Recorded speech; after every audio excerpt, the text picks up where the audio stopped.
Welcome to Victorious Living. Are you ready to unlock your full potential and experience the abundant life God has planned for you? We all face challenges, but on Victorious Living, we will equip you with practical tools and inspiring stories to help you live a life of victory. Let's prepare ourselves to learn something new today. Before we jump in, let's spread the victory. Share this video with someone who needs a fresh perspective.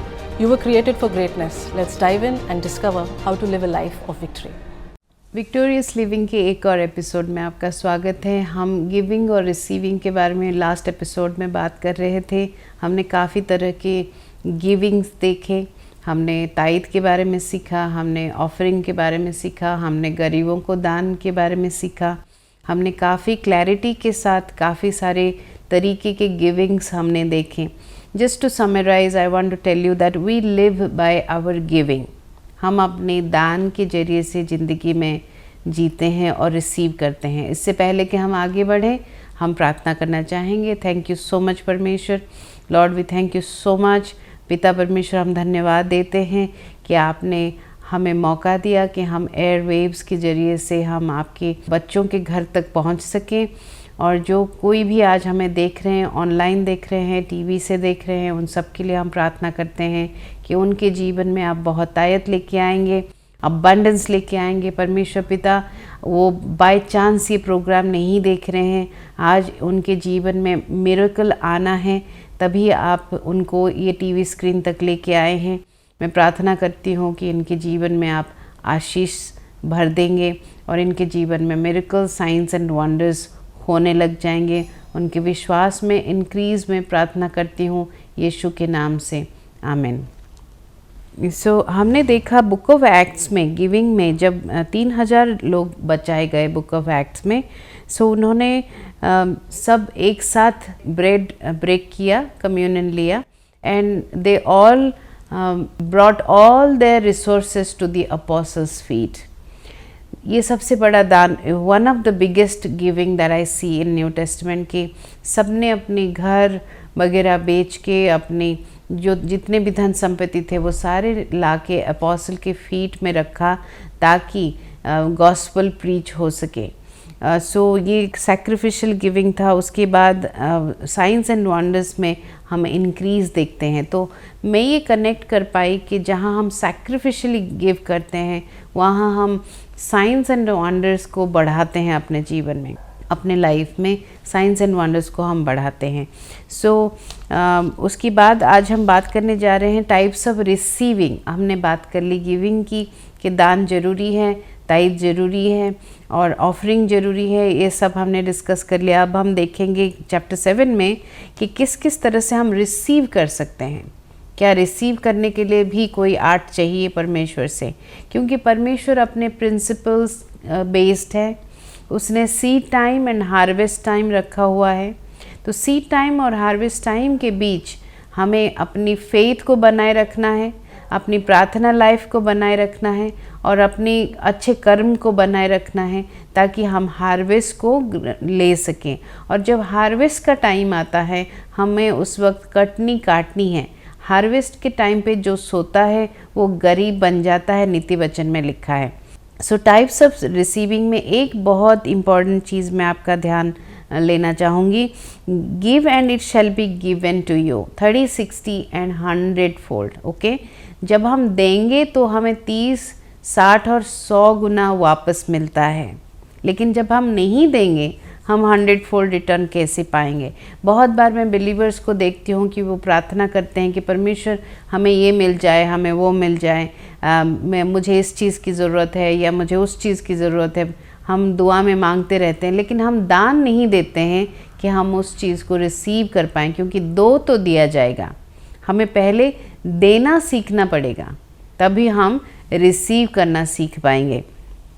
जैसे कि हम देखते हैं कि चाहे हम कितना भी पानी डालें, उपज डालें या फिर कितना भी हम मिनरल डालें, हम एप्पल के ट्री में ऑरेंज को पा नहीं सकते, है ना। सिर्फ एप्पल ही आ सकता है एप्पल की ट्री से, ऑरेंज के ट्री से सिर्फ ऑरेंज ही आ सकता है। यानी कि जैसा सीड आप सो करेंगे वैसे ही आपकी उपज होगी। आप अगर कुड़कुड़ा के थोड़ा सा देंगे तो आपको थोड़ा सा ही रिटर्न में मिलता है। जब आप जेनरसली देते हैं आपको जेनरसली रिटर्न मिलता है। आप जिस तरह का सीड देते हैं उस तरह का सीड की हार्वेस्ट आपको मिलता है। जैसे मान लीजिए आपने मनी का दान दिया तो आपको पैसे की हार्वेस्ट मिलता है। जैसे आपने प्यार का दान दिया, अनकंडीशनल लव लोगों को दिया तो आपको अनकंडीशनल लव मिलता है। जब आप देखते हैं कि आपने फेवर दिया लोगों को तो आपको फेवर बदले में मिलता है। आपने अगर किसी का हेल्प किया, आपके टाइम पे जब आपको हेल्प की ज़रूरत है कोई ना कोई होता है हेल्प करने के लिए। सो जैसा आपका सीड होगा, ये सारा एक्शन आपका ज़िंदगी के जितने भी आपके एक्शंस हैं ये सारे सीड्स माने जाते हैं और वो सीड आपको हार्वेस्ट लेके आता है। तो the kind of seed you so you will get the harvest accordingly, यानी कि जैसा आप बोओगे वैसे ही काटोगे। हमारे नॉर्थ इंडिया में एक कहावत है, तुम बोए बबूल तो आम कहाँ से पाए। सो अगर हम बबूल यानी कि जो कांटे का पौधा है लगाएंगे तो उसमें आम कभी भी नहीं आएगा। यानी कि अगर हम नफ़रत सो कर रहे हैं, अगर हम अनफॉरगिवनेस सो कर रहे हैं, हम अगर लोगों को रिजेक्ट कर रहे हैं, अगर हम हेट कर रहे हैं लोगों को और लोगों का जेब काट रहे हैं और लोगों को फाइनेंशियली धोखा दे रहे हैं तो हमें बदले में वही मिलने वाला है, क्योंकि हमने बबूल को बोया है। हम आम की जो खूबसूरती और टेस्ट हमें में नहीं मिल सकता। आम को पाने के लिए हमें आम ही बोना पड़ेगा। वैसे ही जीवन में आप जो कुछ भी कर रहे हैं वो आपका सीड है। कई बार जब कोई मुझे परेशान करता है मैं अपने आप से पूछती हूँ कि वो सो कर रहा है या मैं रीप कर रही हूँ। क्योंकि जो अगर मैंने कभी किसी का बुरा किया तो हो सकता है वो 10 गुना बन के मेरे पास किसी के ज़रिए से, किसी के थ्रू मेरे पास वापस आएगा अगर मैंने बुरा किया। अगर मैंने बुरा नहीं किया फिर भी मुझे कुछ मिल रहा है, मतलब सामने वाला इंसान गलत सीड सो कर रहा है जिसका नतीजा उसको खुद भुगतना पड़ेगा। इसलिए मैं परमेश्वर के पास जाती हूँ। जब भी मेरी कोई बुराई करता है, एक्यूज़ करता है, कोई मुझे नीचा दिखाने की कोशिश करता है तो मैं सीधा परमेश्वर के पास जाती हूँ और पूछती हूँ क्या मैंने ऐसा कभी सीड सो किया कि मुझे ये बदले में मिल रहा है। अगर मैंने नहीं सीड सो किया है तो क्या वो सामने वाला सीड सो कर रहा है जिसका नतीजा वो खुद ही भुगतेगा। तो मैं फिर फ्री हो जाती हूँ, मैं परमेश्वर के हाथ में छोड़ देती हूँ कि अगर मैंने गलत किया है परमेश्वर तो मुझे आप माफ़ करें और इस हार्वेस्ट से आप बचाए जो एक्यूजेशन की तरह से आ रहा है, लाइज एंड जेलसी की तरफ से आ रहा है, इंसान की तरफ से आ रहा है लाइज और जेलसी बन के। या फिर अगर वो इंसान ऐसा कर रहा है परमेश्वर तो मुझे उसको प्रूव करने की कोई ज़रूरत नहीं है, and then I move on. इससे मेरी शांति बनी रहती है। तो हर एक एक्शन आपका ज़िंदगी में एक सीड है, उसके हिसाब से आप रिसीव करेंगे। I hope it is clear now let's go to the second point. God supplies your needs. God will supply food for you to eat। हम जैसे 2 कोरिन्थियन में देखते हैं 9 का, अगर आप 8, 9 और 10 पढ़ेंगे उसमें आप देखते हैं कि जैसा आप चाहेंगे वैसे परमेश्वर आपको देता है। आप अगर ब्रेड मांगेंगे तो वो खाने को देगा, अगर आप सीड मांगेंगे सो करने के लिए तो आपको वो सीड देगा। It says that he gives bread to eat and seed to sow. परमेश्वर हर चीज़ देता है जो आप मांगते हैं। आप अगर चाहेंगे कि परमेश्वर मेरा हाथ भरा रहे ताकि मैं लोगों को दान दे सकूं, वो आपको वैसे ही देगा। अगर आप सिर्फ उससे मांगेंगे कि परमेश्वर मुझे 2 वक्त की रोटी दे, वो आपको रोटी ही देगा। और आप बोलेंगे कि मुझे 2 रोटी एक्स्ट्रा दे कि मैं दूसरों को दान में दे सकूं, तो वो 2 रोटी आपको एक्स्ट्रा देगा ताकि आप उसको दान में दे सके। सो Philippians chapter 4 verse 19 says God will supply all your needs। ये मेरा फेवरेट वर्स है। ये चाहे इमोशनल नीड है, स्पिरिचुअल नीड है, फाइनेंशियल नीड है, क्या आप रिसीव करने के मोड में हैं? क्या आपने अपने हाथों को परमेश्वर की तरफ फैलाया है? मैं हमेशा अपने डिसाइपल्स को, फॉलोअर्स को, स्टूडेंट्स को, सबको समझाती हूँ कि आपका नज़र सिर्फ परमेश्वर पे टिके होने चाहिए। आप अगर गलती से भी इंसान पे डिपेंड करेंगे, यिर्मयाह में लिखा है कि cursed is the person who trust in man. यानी कि अगर हम अपनी कॉन्फिडेंस इंसानों पे लगाएंगे तो हम बदले में अपने ऊपर कर्स लेते हैं। इससे अच्छा है कि हम इंसानों पे डिपेंड ज़रूर हों अगर परमेश्वर बताता है। जैसे कई बार जब मुझे किसी चीज़ की ज़रूरत होती है, मैं सीधा परमेश्वर के पास जाती हूँ और बोलती हूँ कि परमेश्वर ये मेरी नीड है। अगर परमेश्वर मुझे कहता है कि एक्स या वाई पर्सन से बात करो इस बारे में, तो मैं बात करती हूँ, नहीं तो मैं किसी को कुछ भी नहीं बताती हूँ कि मेरी ज़िंदगी में क्या नीड है। और मैंने परमेश्वर को एक बार भी मुझे फेल करते हुए नहीं देखा है। ये मेरा 19वां साल है परमेश्वर के साथ चलते चलते, उसकी खूबी देखते हुए, उसकी गुडनेस को देखते हुए, उसकी सप्लाई को देखते हुए।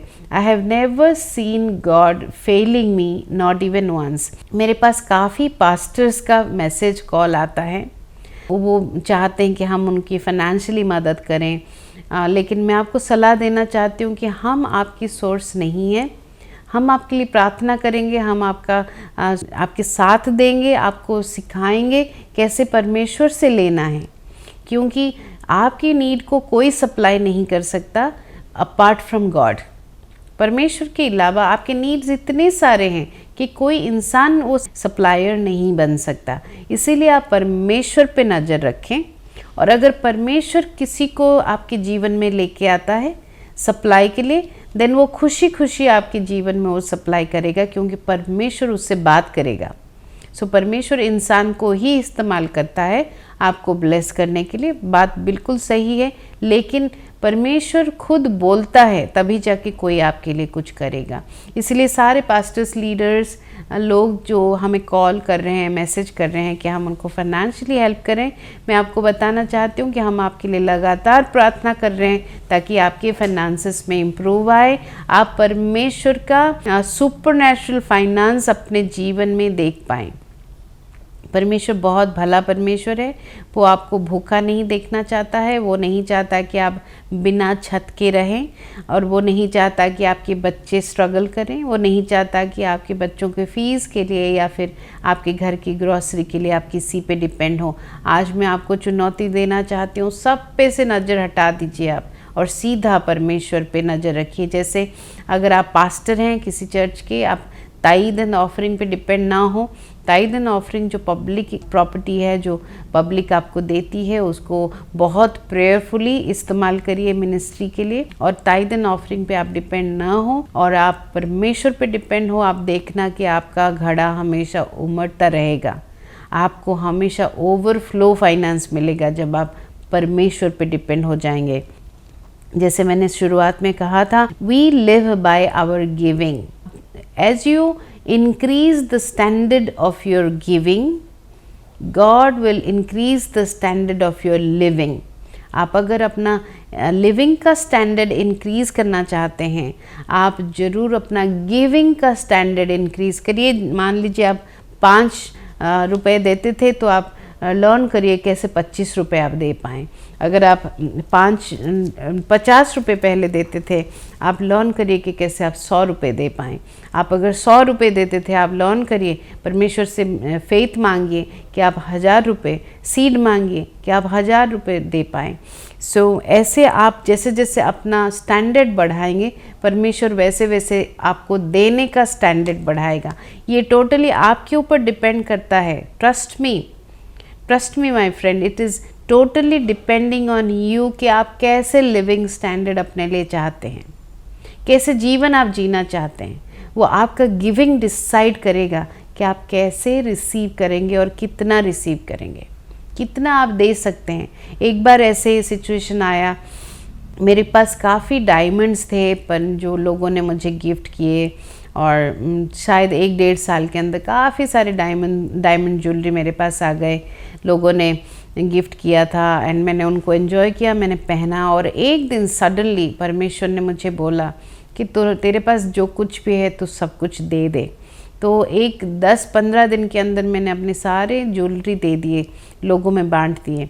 और उसके बाद शायद कुछ और चीज़ें थी मेरे पास, जैसे फ़ोन हो गया एक्स्ट्रा या आईपॉड हो गया, बहुत कुछ चीज़ें जो मुझे परमेश्वर ने दिखाया, मैंने दान में दे दिया। उसके बाद क्या हुआ, एक दिन मेरे घर में आग लग गई, मेरे फर्स्ट फ्लोर में आग लग गई और साथ में एक सिलेंडर था, गैस सिलेंडर था, जो हमें पता नहीं था। 10 मिनट की और देरी होती तो सिलेंडर बर्स्ट कर जाता और हम उस दिन पूरा का परिवार इंक्लूडिंग माय डॉग के साथ, सर्वेंट के साथ हम सब ख़त्म हो जाते। लेकिन उस दिन परमेश्वर ने मुझे याद दिलाया कि 15-20 दिन पहले उन्होंने मुझे एनकरेज किया था। 1 महीना पहले, लगभग 1 महीने के अंदर अंदर मैंने सारा कुछ वो ज्वेलरी बांट दिए थे। वो मेरे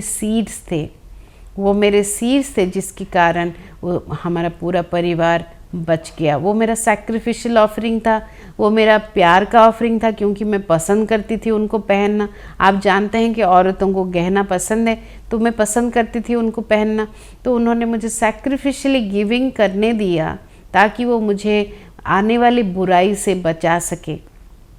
तभी मैं आपको आज एनकरेज करना चाहती हूँ, अगर परमेश्वर आपको गिविंग करने के लिए बोल रहा है, यानी कि वो आपको 2 चीज़ों के लिए बोल रहा है। एक, वो आपको बचा रहा है किसी मुसीबत से, दूसरा वो चाहता है कि आपके जीवन में अच्छी चीज़ें आएँ। तो रिसीव करने के लिए गिव करना ज़रूरी है। बिना गिविंग के आप रिसीविंग का उम्मीद ना रखें। सो आपकी एटीट्यूड, आपका एक्शन, आपका सीड डिसाइड करता है कि आप क्या हार्वेस्ट अपने जीवन में लेके आएंगे।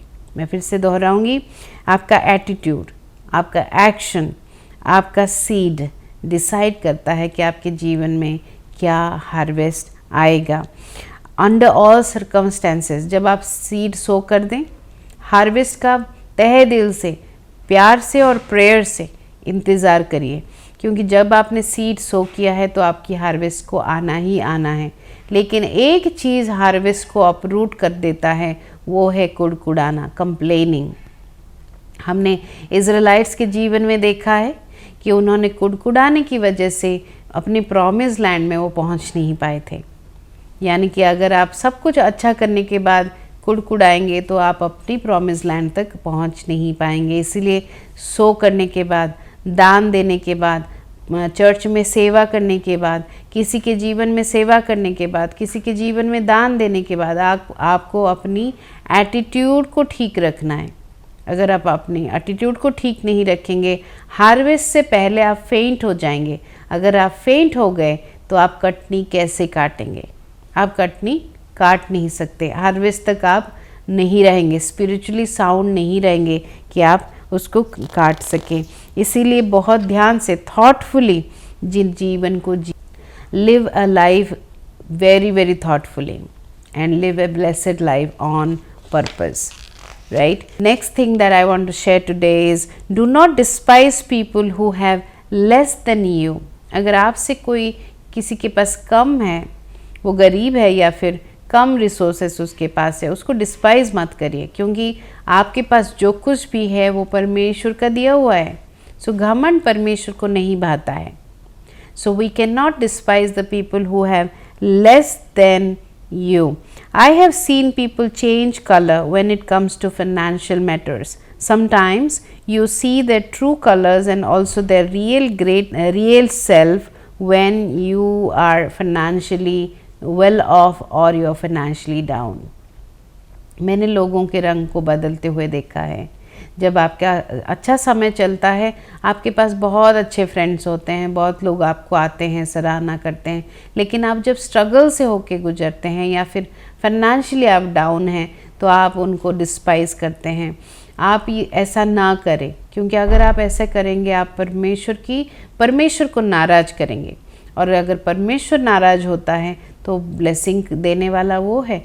जो नाराज़ हो जाएगा तो फिर आपको कैसे वो ब्लेसिंग देगा। इसलिए किसी भी इंसान के स्टेटस को लेके उसको ना अपने आँखों में बहुत एलिवेट करिए, ना ही उसको डिस्पाइज करिए। हर एक इंसान को एक जैसा ट्रीट करिए।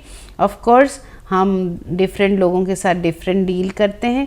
हम अगर बहुत रिच लोगों के पास जाते हैं तो हम उनके हिसाब से कपड़े पहनते हैं, उनके हिसाब से बातें करते हैं। जब हम पुअर लोगों के पास जाते हैं, स्लम्स में मैं विज़िट करने जाती हूँ, मैं उनके हिसाब से कपड़े पहनती हूँ और उनके हिसाब से उनसे बात करती हूँ, लेकिन मेरा दिल दोनों के लिए सेम रहता है। मैं ना रिच पर्सन को ज़्यादा महत्व देती हूँ, ना मैं पुअर पर्सन को डिस्पाइज करती हूँ। ये परमेश्वर ने मुझे सिखाया कि तुम्हारा हार्ट जो है मेरे सामने बिल्कुल एक मशीन की तरह दिखाई देता है। जैसे हार्ट मशीन हमें हॉस्पिटल में दिखाई देता है, वैसे ही परमेश्वर को हमारा जो हार्ट है वो बड़ा क्लियरली दिखाई देता है। आप कुछ भी परमेश्वर से छुपा नहीं सकते। आप बिल्कुल परमेश्वर से कोई भी चीज़ छुपा नहीं सकते। आप इसीलिए जो आपके हार्ट में आप आने देते हैं उसको बड़े ध्यान से आने दीजिए, क्योंकि आपके दिल में सिर्फ यीशु है। आपने कुछ दिन पहले ये प्रार्थना किया कि परमेश्वर यीशु मेरे दिल में आए, मेरे मालिक बने। आज से मैं ये जीवन आपको देता हूँ, यानी कि परमेश्वर आपके दिल में है। तो कोई भी जब बुरा ख्याल और डिस्पाइजिंग फॉर पीपल हम दिल में अलाउ करते हैं, वो परमेश्वर को नहीं भाता है। उससे आपकी मिरेकल आपसे दूर हो जाती हैं। तो मैं आपको आज रिसीविंग सिखा रही हूँ कि कैसे आप परमेश्वर से रिसीव करेंगे। ऐसा क्या करें कि परमेश्वर खुश होके हमें वो सब कुछ दे जो हम मांग रहे हैं, right. Giving to those whom God speaks you to give widens your road towards success. परमेश्वर आपको बताता है कि आप किसको दान दो। कई बार वो आपको बहुत स्ट्रेंज तरह के दान देने के लिए बोलेंगे। जैसे एक मेरे डिसाइपल हैं जिनको परमेश्वर ने मुझे बोला कि उनको एक चप्पल गिफ्ट करो। उनके पास सब कुछ था, वो उनको चप्पल की ज़रूरत है या नहीं मुझे नहीं पता था, लेकिन मैंने ओबीडियंस में मैंने चप्पल ख़रीदी और उनके घर तक मैं डिलीवर करके आई। और मैंने बोला उनको कि परमेश्वर ने मेरे दिल में डाला कि मैं आपको चप्पल गिफ्ट करूं। तो वो मेरे डिसाइपल ने इमीडिएटली मुझे फ़ोटो भेजा। एक इवनिंग पहले उनका चप्पल टूट गया था और उन्होंने, चप्पल बहुत बड़ी बात नहीं है, लेकिन उनका चप्पल टूट गया था। जब मैंने उनको चप्पल दिया तो वो इतने खुश हो गए कि उन्होंने बोला किसी को पता नहीं था कि मेरी चप्पल टूट गई है सिवाय परमेश्वर को। और वो जाके खरीद सकते थे, उनके पास पैसे थे, लेकिन जब उनको दान में मिला वो बहुत सरप्राइज़ हो गए कि कैसे परमेश्वर छोटे से छोटे घटनाओं को नोटिस करता है और किसी के दिल में डालता है कि उन तक चप्पल पहुँचे। That is why Bible says, before even you will call me, I will answer you. While you are still speaking, I will hear you. यानी कि जब आप परमेश्वर को मांगने के लिए जा रहे हैं, उससे पहले ही परमेश्वर को पता है कि आपकी ज़रूरत क्या है। तो आप अगर ज़िंदगी में कामयाब होना चाहते हैं मेरे फ्रेंड्स, आप देना सीखिए। आपको अगर फेवर की ज़रूरत है, आप फेवर रिसीव करना चाहते हैं, तो फेवर दीजिए लोगों को। आप अगर चाहते हैं कि आप लोगों से आपको फाइनेंस मिले, फाइनेंशियल सपोर्ट मिले, आप दान में फाइनेंस दीजिए। आप दूसरों की ज़रूरतों को, छोटे छोटे ज़रूरतों को पूरा करिए। आप अगर चाहते हैं कि आपके बच्चों के स्कूल का फ़ीस पे हो सकता है किसी और बच्चे की पढ़ाई की आप थोड़ी सी सपोर्ट करें। ऐसे दान में आप अपने आप को पोजीशन करते हैं कि आप ज़िंदगी में रिसीव कर पाएँ। सो मैं प्रार्थना पढ़ने जा रही हूँ। Father, please bless everyone who reads this book on giving. Bring a deep revelation of generous Father they have in Yeshua's name. So ये किताब मैंने ख़त्म किया था मॉन्ट्रियल कनाडा में अगस्त 18 को 2019 में। जब मैं सो नहीं पाई तो मैंने ये किताब को लिखा था और उसको ख़त्म किया था। और हमारे टीम ने इसको team has put a beautiful book. If you want this we can mail it to you, we can send you the PDF also. आगे बढ़ने से पहले मैं प्रार्थना करूँगी। थोड़ा सा और रहता है जो हम नेक्स्ट एपिसोड में कवर करेंगे। मैं चाहती हूँ कि आज हम आपके लिए प्रार्थना करें कि आप अपने आप को पोजीशन करें कि आप परमेश्वर से रिसीव कर पाएँ। पिता परमेश्वर, मैं धन्यवाद देती हूँ कि आपने वचन को अपने लोगों तक पहुँचाया और वचन में ताकत है परमेश्वर। वचन ज़िंदगी बदलता है और वचन हमारे सीज़न को बदलता है। मैं प्रार्थना करती हूँ कि जो भाई और बहन मुझे ध्यान से सुने और समझे, उनके जीवन का जो सीज़न है परमेश्वर उसको बदलिए।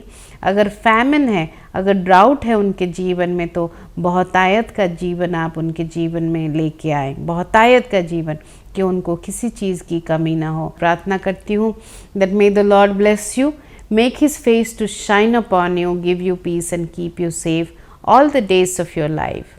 Amen. I want to just encourage all of you to connect with us, क्योंकि हम एक फ्रीडम फ्राइडे प्रोग्राम रन कर रहे हैं जिसमें हम पास्टर्स की मदद करते हैं और उनकी सहायता करने के लिए हमने ये प्रोग्राम बनाया। अगर आप पास्टर हैं, आप लीडर हैं, हमारे साथ आप कनेक्ट होइए। हम आपकी मिनिस्ट्री में आपको हेल्प करना चाहते हैं, आपकी थकावट हम दूर करना चाहते हैं, आपके साथ हम प्रेयर में खड़े होना चाहते हैं, आपके फाइनेंशियल ब्रेक थ्रू के लिए हम खड़ा होना चाहते हैं। तो हमसे आप कांटेक्ट करें और हम आपको वो उस प्रोग्राम में एनरोल करेंगे। ये 3 महीने का प्रोग्राम है, उसमें हम आपको ग्रेजुएशन सर्टिफिकेट भी देंगे और इन दौरान हम आपकी मिनिस्ट्री को समझेंगे और आपका साथ हम देंगे। हमारे पास अभी 40 पास्टर जो है वो ग्रेजुएशन ले रहे हैं और उनके जीवन में हमने बहुत सारे चेंजेस देखे हैं। कभी मौका मिले तो मैं वो सारे टेस्टिमनीज आपको पढ़ के सुनाऊंगी। And I want to encourage you to join with us until I see you again. Be encourage, do good, God bless you. Thank you for joining us today, and I hope you were blessed by this message. Let's use this encouragement to spread hope and light not only in our own lives, but also in our families and communities. If this message resonated with you, leave a comment and let us know how God is working in your lives. Stay victorious and be blessed.